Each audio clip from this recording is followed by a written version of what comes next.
Het waaide hier een hele storm, een beetje uitreun, een kreeft 6 uit het westen en het noordwesten waait. En er waren van morgen een paar buikers die door de provincie gingen en die groeiden in Grenslo nu tot stevige buien met tonger en hagel. Het jouwt maar weer aan hoe onstabiel het is.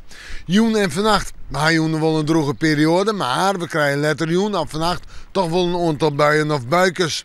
De temperaturen liggen tussen de zon en het 10 graden, de hegere temperaturen op de eiland. En de wind uit het westen en het zuidwesten waait in het watergebied nog altijd een vrij krachtig of krachtig. En dan zetten we terug naar morgen. Ik heb een paar buien, misschien wel met tonger. Het jouwt aan de onstabiliteit. De zinnen is er uit en terug ik bij. En later in de midden, het tweede pad van de midden, lijkt het droog te blijven. En de temperaturen morgen 14 tot 16 graden. Een koel waartype met een west-noordwestenwind, meest noordwest, die krachtig is in het kust, watergebied en boven die Samar. Dus een waarschuwing van de wetensporter.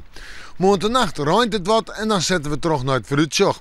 Dan hebben we een paar meest bewolkte dagen. Op maandag, op dinsdag, op woensdag. Maar hier en daar kunnen de zinnen er eens even bij komen. Dat zou dan maandag tijdelijk in het watergebied wezen. Maar dat zou woensdag even wezen. Maar we hebben eens even wat ruim, op lichte ruim of een paar buien. De temperaturen de eerste dagen om en bij de 16 graden heen. Maandag en dinsdag. En woensdag is het alweer zo'n 18 graden. Ja, en dat betekent dat het staar gewoon milder wordt. Eindelijk hebben we de 20 graden met te pakken. Mooi zinnen. We moeten maandag maar weer even in het waarschuwen.